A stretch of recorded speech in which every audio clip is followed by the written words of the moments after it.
AP రాజధాని పరిధిలోని మంగళగిరి రూపురేఖలు మారుతున్నాయి. ఇప్పటికే ఎయిమ్స్, ప్రముఖ విద్యా సంస్థలు, పలు ప్రభుత్వ కార్యాలయాలు, ఇతర సంస్థలు ఇక్కడ కొలువుదీరాయి. త్వరలో దేశంలోనే అతిపెద్ద గోల్డ్ హబ్ ఏర్పాటుకు ఏపీ ప్రభుత్వం సన్నాహాలు చేస్తుంది. ముంబైలోని జ్యువెలరీ పార్కుకు దీటుగా మంగళగిరిలో అతిపెద్ద జేమ్స్ అండ్ జ్యువెలరీ పార్కు ఏర్పాటు చేయాలని మంత్రి నారా లోకేష్ పట్టుదలగా ఉన్నారు. లోకేష్ ప్రాతినిధ్యం వహిస్తున్న మంగళగిరిలో గోల్డ్ హబ్ నిర్మాణానికి వేగంగా కసరత్తు చేస్తున్నారు.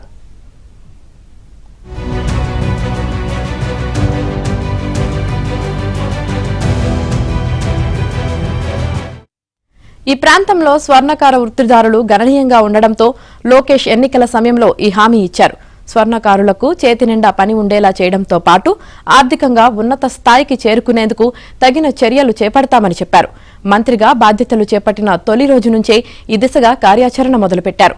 మంగళగిరిలోని తెనాలి రోడ్డు వెంబడి అక్షయపాత్ర భవన సముదాయానికి దక్షిణంగా ఆత్మకూరు ప్రాంత పరిధిలోకి వచ్చే భూముల్లో గోల్డ్ హబ్ ఏర్పాటు చేయబోతున్నారు.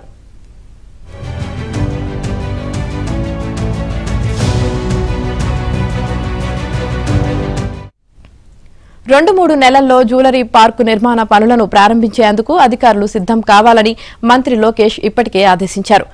ఇక్కడ ఎక్కువగా ఉన్న చేనేత కార్మికుల కోసం మెగా హ్యాండ్లూమ్ పార్క్, స్వర్ణకార వృత్తిదారుల కోసం జ్యువెలరీ పార్కును ఏకకాలంలో నిర్మించే విధంగా లోకేష్ అడుగులు వేస్తున్నారు.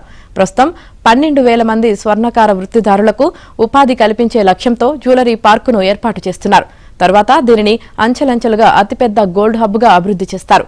రాబోయే రోజుల్లో మంగళగిరిలో ఓ మినీ దుబాయ్ ఆవిర్భవించనుంది.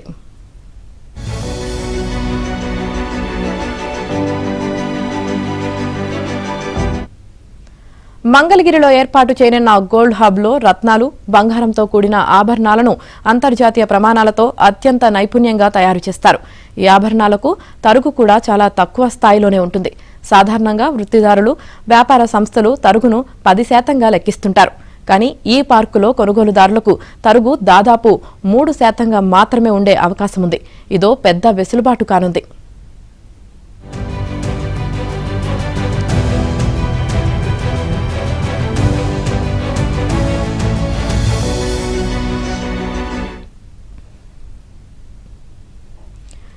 జగన్ హయాంలో గంపగుత్తుగా వందల కొద్ది దరఖాస్తులు ఇచ్చేసి వేల ఎకరాలను నిషేధ జాబితా నుంచి తొలగించారు.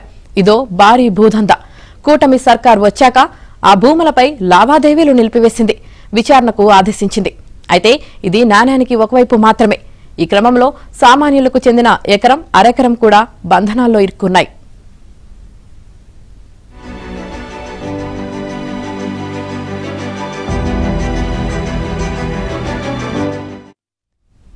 జగన్ హయాంలో అడ్డగోలుగా సాగిన నిషేధ భూముల విముక్తి ఇప్పుడు చిన్న, సన్నకారు రైతులకు కష్టం తెచ్చిపెట్టింది.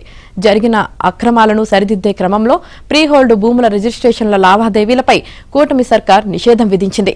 నెలలు గడుస్తున్నప్పటికీ ఈ నిషేధం కొనసాగుతూనే ఉంది. దీంతో సామాన్య రైతులు ఇక్కట్లు పడుతున్నారు.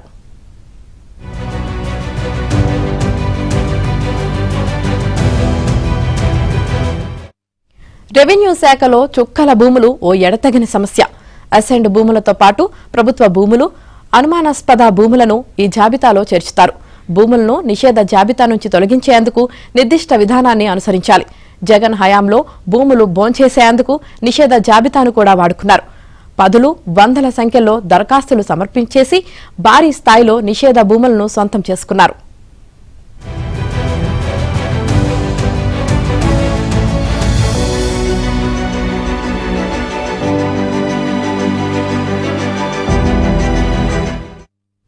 రెవెన్యూ అధికారులు తూతూ మంత్రంగా పరిశీలన చేసి భూములను ప్రీహోల్డ్ చేశారు.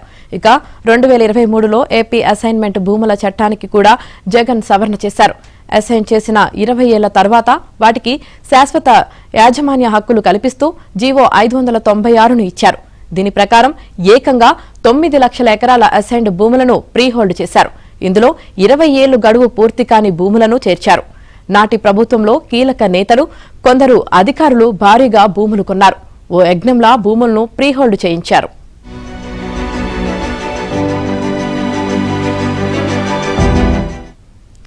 కూటమి ప్రభుత్వం వచ్చాక ప్రీహోల్డ్ పై విచారణకు ఆదేశించింది.